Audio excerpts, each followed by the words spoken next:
اور پھر یہ قافلہ تیار ہوا جانے کے لیے دمشق کی جانب. ہاتھوں میں ہتھکڑیاں پہنا دی گئی. یہ کن کو ہتھکڑیاں پہنائی جا رہی ہے؟ یہ کوئی ظلم کرنے والے تھے؟ کسی کا ناحق انہوں نے قتل کیا تھا؟ کسی کی زمین جائیداد انہوں نے ہڑپ لی تھی؟ یا کسی پر ظلم کیا تھا؟ کچھ بھی تو نہیں کیا تھا. یہ رسول اللہ کے خانوادے سے تعلق رکھنے والے لوگ ہیں، عورتیں ہیں، خواتین ہیں.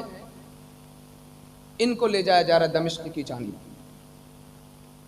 اور سیدنا امام حسین رضی اللہ تعالی عنہ کے سر کو ایک نیزے میں بلند کر کے آگے آگے یزیدی لے کر کے چل رہے ہیں، اور پیچھے پیچھے یہ پورا خاندان ان کے ہاتھ کو ہتھکڑیاں باندھ کر کے لے کر کے جایا جا رہا ہے، جیسے قیدیوں کو لے کر کے جاتے ہیں. اس طرح تو ان کو لے کر کے جایا جاتا ہے جنہوں نے بہت بڑا ظلم کیا ہو کسی پر. اللہ اکبر. یہ قافلہ رواں دواں ہے. اب یہاں پر اسی موقع پر سیدنا امام زین العابدین رضی اللہ تعالیٰ عنہ کا ایک شعر ہے جو دل کو چھو لیتا ہے. آج بھی حدیث مبارکہ میں ان کا یہ شعر موجود ہے اور ایک بہت بڑا عقیدہ دیتا ہے. وہ شعر کیا ہے؟ امام زین العابدین کہتے ہیں ان التیا ریح الصبا یوما الی ارض الحرم بلغ سلامی روضۃ فیہ النبی المحترم. اے مدینے کی جانب جانے والی ہوائیں، میں بہت بے قرار ہوں، تم جلدی مدینے سے پہنچ جاؤ مدینے میں، اور جا کر کے میرے رسول محترم کو جا کر کے زین العابدین کا سلام پیش کر دینا. 1400 سال پہلے عقیدہ دیا امام زین العابدین نے میدان کربلا سے. لوگ کہتے ہیں سلام پڑھتے ہو، سلام پڑھتے ہو، سلام پڑھتے ہو. یہ بریلی کے تاجدار نے نہیں کہا ہے، یہ میدان کربلا سے نواسہ رسول اور اولاد رسول حسین کا لاڈلا سیدنا زین العابدین کہتے ہیں ہواؤں سے میرا سلام میرے رسول محترم تک پہنچا دینا.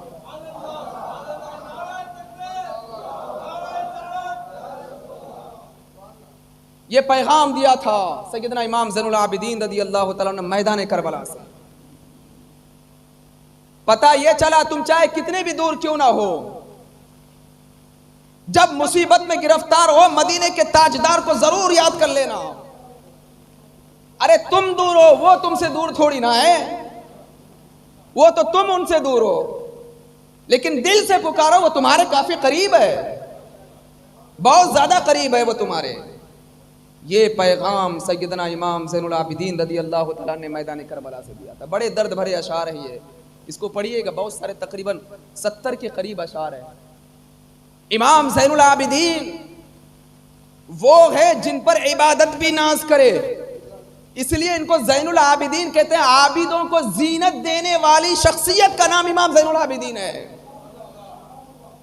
اس قدر امامت، اس قدر عبادت انہوں نے کی. سید سجاد کے صدقے میں ساجد رکھ ہمیں. سجاد یہ کن کا لقب ہے؟ یہ نواسہ رسول امام حسین کے شہزادے امام زین العابدین کا لقب ہے. سید سجاد کے صدقے میں ساجد رکھ ہمیں، علم حق دے باقر علم خدا کے علم واسطے. یہ لقب انہی کا ہے. سجاد کہتے ہیں جنہوں نے سب سے زیادہ سجدے مولا کی بارگاہ میں کیے. یہ اشعار کہتے ہوئے رواں دواں تھا یہ قافلہ.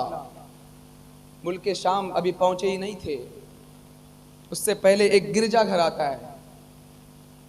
رات کا بھی وقت قریب ہو رہا تھا. اس گرجا گھر میں جو راہب تھا، پادری تھا، اس نے کہا کہ یہ سر کس کا ہے؟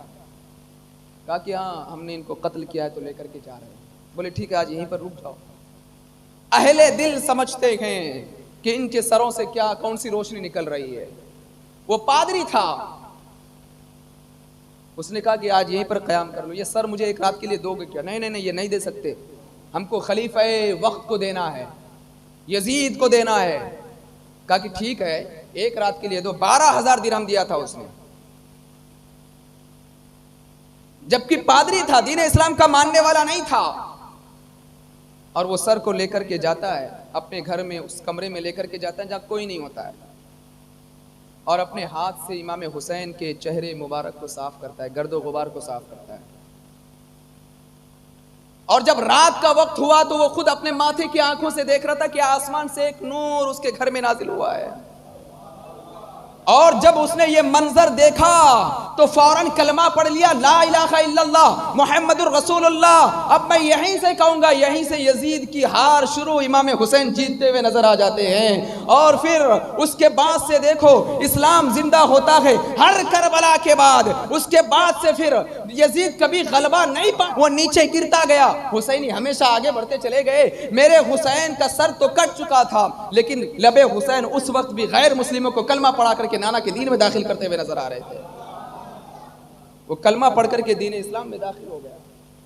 اس نے دیکھ لیا تھا وہ ساری چیزیں امام حسین کے ماتھے میں،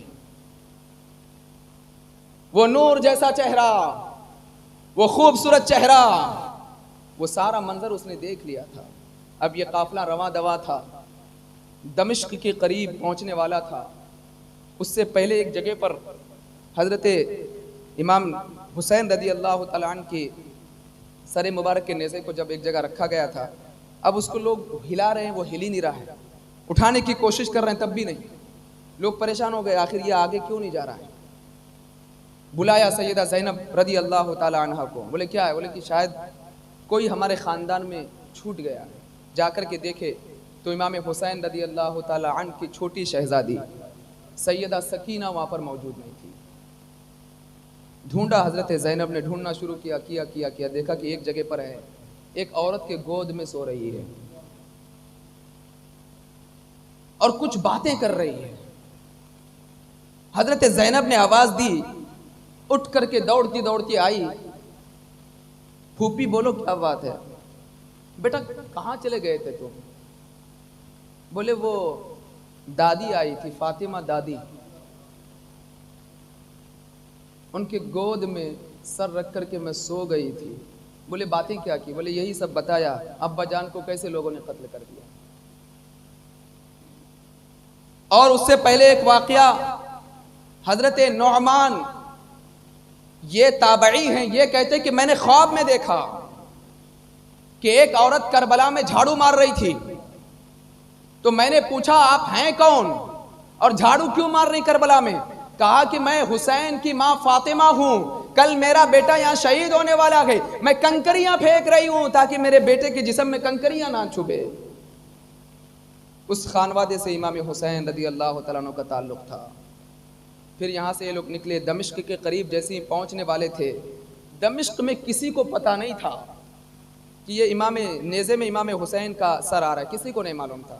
بس صرف اتنا انہوں نے سنا تھا کہ ہمارے جو خلیفہ ہیں وہ دمشق میں تھا یزید، کہ وہاں پر کسی نے بادشاہ وقت سے لڑائی کی تو اس کو شکست دے دی گئی۔ اس خوشی میں دمشق میں سب لوگ ڈھول بجا رہے تھے۔ ان لوگوں کو نہیں معلوم تھا کہ یہ رسول اللہ کے خاندان والے ہیں، ان کو نہیں پتا تھا، وہ سوچ رہے تھے بس کوئی مقابلے میں آیا، لڑائی ہوئی، جنگ ہوئی اور شکست ہو گئی ان کی، اور وہ خبر ان تک پہنچ گئی تھی۔ پہلے تو سوشل نیٹ ورک کا زمانہ نہیں تھا۔ اس خوشی میں وہ لوگ ڈھول تاشے اور عالم کو بلند کر رہے تھے۔ اب آپ سوچئے کربلا کے اس قصے کو اگر آپ پڑھتے ہیں، آپ کی نگاہوں سے جب یہ گزرے تو سمجھ جاؤ علم کو حسینیوں نے بلند نہیں کیا تھا، یزیدیوں نے بلند کیا تھا۔ ڈھول حسینیوں نے نہیں بجایا تھا۔ میں آپ سے پوچھنا چاہوں گا، آپ کے گھر میں اگر کسی کا انتقال ہو جائے آپ ڈھول بجائیں گے؟ اگر ڈھول بجا دے کوئی تو آپ آپے سے باہر ہو کر کے اس کے ساتھ لڑائی کریں گے۔ یہ تو شیعوں کا حق ہے جو اس طرح کی حرکتیں کرتے ہیں، لیکن حسین تو ہمارے ہیں نا، شیعوں کے تھوڑی نہ ہیں۔ ہمارا سب کچھ لٹا ہے، ہماری برکتیں گئی ہے، ہماری روحیں حسین سے وابستہ ہیں، ہماری جانیں حسین سے وابستہ ہیں۔ یہ شیعہ یزیدی کی اولاد ہیں، ان کی طرح حرکتیں کرنے کی کوشش نہ کریں۔ ہم حسینی ہیں، حسین کے ماننے والے ہیں۔ میدان کربلا سے ہمیں یہ بھی پیغام ملتا ہے کہ خاص کر کے یوم عاشورہ ان ساری حرکتوں سے ہمیں بچنی چاہیے جو حرکتیں یزیدی کیا کرتے تھے۔ اللہ اکبر۔ جب یہ قافلہ رواں دواں ہوا، دمشق کے قریب پہنچا تو ایک بوڑھا تھا، اس نے یہ خوبصورت خوبصورت چہرے دیکھے، صحابی رسول تھے وہ، خوبصورت خوبصورت چہرے دیکھے انہوں نے، اور دیکھ کر کے وہ سمجھ گئے کہ یہ رسول اللہ کا خاندان ہے۔ پوچھنے لگے حضرت سیدہ سکینہ سے، بیٹی بولو میں تمہاری کیا خدمت کروں؟ کچھ کھانے کے لیے، کوئی اور خدمت؟ یہ نہیں کہا کہ میری ہتھکڑیاں کھول دو، بلکہ یہ کہتے ہیں کہ یہ میرے ابا جان کا جو سر ہے اس کو تھوڑا سا اور آگے لے کر کے جاؤ۔ لوگ اس کو دیکھنے کے لیے آتے ہیں، میری ماں میری پھوپھی ہے، ان کے چہرے پہ نظر پڑ جاتی ہے، اور انہوں نے کبھی بے پردگی کیا نہیں، ہمیشہ انہوں نے پردے کا اہتمام کیا۔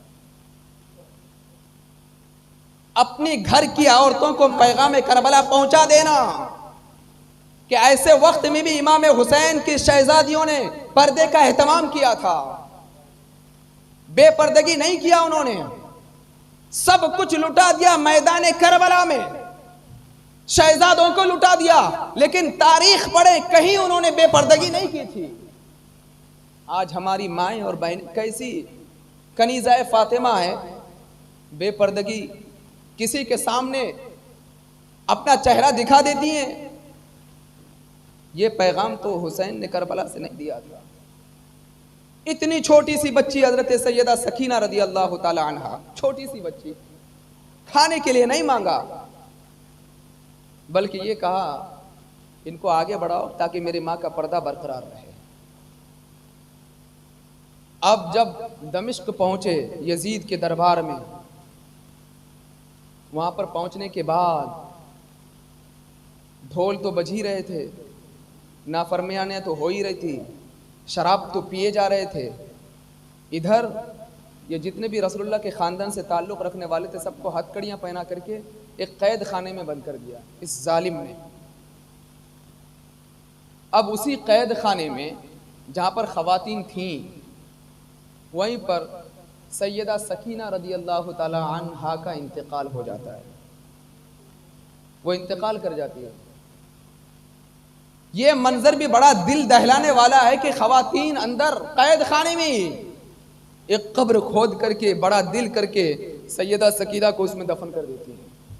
اب وہاں پر حضرت عباس علم بردار، ان کی اہلیہ ام الفضل بھی موجود تھی۔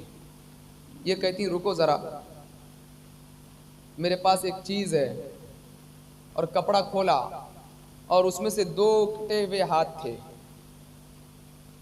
ان 2 کٹے ہوئے ہاتھوں کو بھی ان کے ساتھ دفن کر کے حضرت سیدہ سکینہ سے کہہ رہی ہے کہ بیٹی معاف کر دینا عباس علم بردار کو کہ یہ 2 کٹے ہوئے ہاتھ تمہارے لیے پانی لا نہ سکے، کیونکہ ان کے ہاتھ کٹ گئے تھے، کل اگر نانا جان پوچھے تو کہہ دینا کہ ان کے ہاتھ کٹ گئے تھے اس لیے ہمارے لیے پانی لا نہ سکے۔ اندر سے آواز آئی، میں اللہ اور اس کے رسول کے پاس جاؤں گی تو یہی کہوں گی کہ میں سب سے راضی ہوں۔ آپ اندازہ لگائیے، کربلا کی ہسٹری پڑھیے، جو لوگ یہ کہتے ہیں کہ آوازیں نہیں آتی قبروں سے، اگر واقعی وہ اللہ کی بندیاں ہوں گی، اللہ انہیں وہ طاقت و قوت عطا فرماتا ہے کہ وہ مولا کی بارگاہ میں تمہارے لیے فریاد ضرور کر سکتے ہیں۔ اللہ اکبر۔ سیدہ سکینہ رضی اللہ تعالی عنہا یہاں پر موجود تھی۔ اب یہیں پر ایک خاتون اور تھی جو بڑھیا ہو چکی تھی، بہت زیادہ ضعیف تھی۔ انہوں نے جب دیکھا خوبصورت چہرے، برابر وہ دیکھ بھی نہیں پا رہی تھی، آئی حضرت زینب رضی اللہ تعالیٰ عنہ کے پاس اور آ کر کے کہنے لگی کچھ چاہیے کھانے کے لیے؟ میں لا کر کے دیتی ہوں۔ کھانا لے کر کے آئی، ہاتھ تو بندھے ہوئے تھے، اپنے ہاتھوں سے کھلانا شروع کیا۔ جب پیٹ بھر کے کھانا کھلا دیا تو حضرت زینب نے پوچھا کہ مائی آپ ہو کون؟ بولی میری یہی طریقہ، میری یہی عادت ہے، جتنے بھی قیدی آتے ہیں میں سب کو کھانا کھلاتی ہوں، کوئی مجھے روکتا نہیں، ہاں بس یہ امید کرتی ہوں کہ کوئی قافلہ ایک دن مجھے مل جائے، مجھے مدینہ لے کر کے جائے، میں فاطمہ زہرا کی قبر پہ جانا چاہتی ہوں۔ حضرت زینب نے پوچھا کہ کون ہے آپ؟ کہا میں فاطمہ کی کنیز ہوں، جس دن ان کا انتقال ہو گیا تھا اس کے بعد میں آ گئی، میرا نام فضہ ہے، اور ان کی ایک چھوٹی سی بچی تھی زینب جو میرے ساتھ بہت کھیلا کرتی تھی، میں اس کو بڑی پیار سے کھانا کھلایا کرتی تھی، ان کے 2 شہزادے تھے، ان دونوں کے ساتھ میں بہت زیادہ کھیلا کرتی، کھانا کھلایا کرتی، ان کی بہت خدمت کیا کرتی تھی۔ سیدہ زینب رضی اللہ تعالیٰ عنہ رونے لگی، اماں جان آپ کی یہ مراد بھی پوری ہو گئی، یہ قافلہ وہی ہے، میں زینب ہوں، یہ جو سر ہے یہ حسین کا سر ہے۔ اتنا سننا تھا وہ پھوٹ پھوٹ کر کے رونے لگی، اور یہاں سے پھر یہ قافلہ بھی جانے ہی والا تھا مدینے کی جانب۔ ادھر یزید نے حضرت امام زین العابدین رضی اللہ تعالیٰ عنہ کو اپنے دربار میں بلایا، جو بیمار تھے، علیل تھے، اور بلا کر کے کہا دیکھا تم نے کیسا حشر کیا میں نے؟ اور امام حسین رضی اللہ تعالیٰ عنہ کے سر مبارک کو ایک چھڑی سے مارنے لگا، ان لبوں کو بھی مارنے لگا اس لعین نے۔ یہ وہ لب تھے جن کو میرے مصطفیٰ چما کرتے تھے، ان لبوں کو مارنے لگا۔ حضرت امام زین العابدین آگے بیٹھے، کہا کہ اب بھی وقت ہے، میری ہاتھ پر بیعت کر لو۔ امام زین العابدین چلحال میں آگئے، فرمایا تو یہ سمجھتا ہے کہ میں تیرے ہاتھ میں سودا کروں گا؟ قریب تھا کہ وہ امام زین العابدین کے سر کو تن سے جدا کر دیتا۔ حضرت زینب وہاں آگے بڑھ گئی، خبردار اگر ان کو ہاتھ لگایا تو۔ اچھا میں تاریخ کربلا پڑھ رہا تھا، ہر جگہ میں نے سیدہ زینب کو بہادری کرتے ہوئے دیکھا ہے۔ امام حسین کی بہن نے وہ کارنامے میدان کربلا میں پیش کیے ہیں، خون کے سیاہی سے لکھنے کے قابل ہے، وہ کارنامے پیش کیے۔ وہاں پر تھوڑی دیر گفتگو چلی، اور گفتگو چلنے کے بعد حضرت امام زین العابدین فرماتے ہیں تو تھوڑے دن کی زندگی ہے، تو ذلیل ہر جگہ ہوگا۔ اور وہاں پر لوگ زیادہ آواز بلند کرنے لگے، ڈھول بجانے لگے، تو یزید کہنے لگا دیکھو لوگ میری خوشی کے ڈنکے بجا رہے ہیں۔ وہ بھی جمعہ کا دن تھا۔ تھوڑی دیر کے بعد مسجد سے حی علی الصلاۃ حی علی الفلاح کی صدائیں بلند ہونے لگی، سب خاموش ہو گئے۔ امام زین العابدین اٹھ کر کے کھڑے ہو جاتے، نادان دیکھ، کوئی تیرے خاندان والے تیرے باپ کا نام نہیں لیتا، لیکن آج نہیں قیامت تک لوگ مسجدوں سے میرے نانا جان کا خطبہ پڑھیں گے، ان کا نام لیں گے، اذانوں میں بھی اور خطبوں میں بھی اور نمازوں میں بھی۔ یہ میری فتح کی پہلی منزل ہے جس کو تو کبھی شکست نہیں دے سکتا۔ امام زین العابدین رضی اللہ تعالی عنہ بہت زیادہ جلال میں جب گفتگو کی، یزید ڈر گیا اور فوراً قافلے کے جانے کا بندوبست کیا۔ اب یہ پورا قافلہ شہر مدینہ کی جانب رواں دواں ہے۔ اب ادھر سے بیوی سغرا جو چھوٹی سی بچی تھی امام حسین رضی اللہ تعالی عنہ کی، کئی دنوں سے ماں باپ کو نہیں دیکھا تھا، کئی دنوں سے اپنے بھائی کو نہیں دیکھا تھا، کئی دنوں سے چاچا کی زیارت نہیں کی تھی، بہت بے قرار ہو رہی تھی۔ جب پتا چلا کہ قافلہ آ رہا ہے، بچی خوشی ہو گئی۔ اس بچی کو کیا معلوم تھا کہ اس میں بھائی موجود نہیں ہے، باپ نہیں ہے۔ بچی خوشی سے اچھلنے لگی، اور جیسے ہی قافلہ شہر رسول مدینے میں داخل ہوتا، بچی دوڑ کر کے آگے بڑھ کر کے حضرت زینب کو جا کر کے کہنے لگتی پھوپھی ابا کہاں ہے؟ بھائی علی اکبر کہاں ہے؟ میرا چھوٹا بھائی علی اصغر کہاں ہے؟ جلدی سے لاؤ، میں اس کو گود میں لینا چاہتی ہوں، میں اس سے بہت پیار کرتی ہوں۔ اللہ اکبر۔ حضرت زینب رضی اللہ تعالی عنہا روتی ہے، رو کر کے حضرت ام صغرا بی بی صغرا کے ہاتھ کو پکڑ کر کے کہتی ہے نانا جان کی قبر پر چلو، وہاں جا کر کے سب کچھ میں نانا جان کو بتاؤں گی۔ ان لوگوں نے کیا حشر کیا ہمارے ساتھ، روضہ رسول میں جا کر کے حاضری دی ہے انہوں نے، اور وہ ساری باتیں قبر رسول میں جا کر کے انہوں نے بتایا۔ اور تاریخ میں پڑھ رہا تھا تو 2 مرتبہ شہر رسول میں پھوٹ پھوٹ کر کے روئے تھے۔ ایک مرتبہ جب آقا کائنات علیہ الصلوۃ والسلام وفات فرما گئے، پورا مدینہ رو رہا تھا، اور دوسری مرتبہ جب یہ قافلہ اللہ کے رسول کی بارگاہ میں حاضری دے کر کے یزیدیوں کے بارے میں شکایت کر رہے تھے اور امام حسین کے مظلومیت کے بارے میں بتا رہے تھے، پورا مدینہ پھوٹ پھوٹ کر کے رو رہا تھا۔ یہ میدان کربلا، یہ واقعہ کربلا ہمیں یہ میسیج، یہ پیغام دیتا ہے کہ نواسہ رسول نے، خاندان رسول نے سب کچھ قربان کر کے اس دین کی آبیاری کی ہے، اس دین کو سینچا ہے، اس دین کے لیے بڑی محنتیں کی ہیں۔ صحابہ کرام نے اپنی گردنوں کو کٹوایا ہے، نبی کریم صلی اللہ علیہ وسلم کے دندان مبارک شہید ہوئے ہیں۔ اے لوگو، اس دین کے احکامات پر مضبوطی سے عمل کرنا، کبھی دین کا سودا نہ کرنا، جب نماز کا وقت ہو جائے سب کچھ چھوڑ کر کے مسجد میں آ کر کے اللہ کی رضا حاصل کرنے کی کوشش کرنا. یہ میدان کربلا بھی ہے, یہ پیغام کربلا بھی ہے, اور مجھے امید ہے کہ یہ 10 روزہ بیان جو کچھ بھی آپ نے سنا انشاءاللہ اس کو سن کر کے اپنے ایمان میں ضرور تازگی پیدا کریں گے.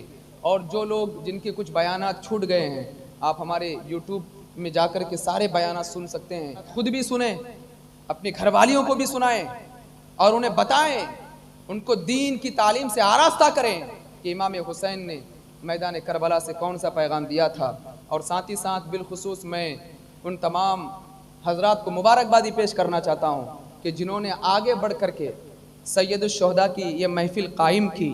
اللہ تبارک و تعالیٰ تا دم حیات ان کو اور ان کے مرنے کے بعد ان کی اولاد کو یہ محفلیں قائم کرتے رہنے کی توفیق عطا فرمائے. مجھے امید ہے کہ انہی محفلوں کی صدقے اور انہی کی برکتوں سے اللہ تبارک و تعالیٰ انہیں کل بروز محشر اجر عظیم عطا فرمائے گا. پروردگار عالم ہم سب کو جزائے خیر عطا فرمائے. وما علینا الا البلاغ المبین. السلام علیکم ورحمۃ اللہ.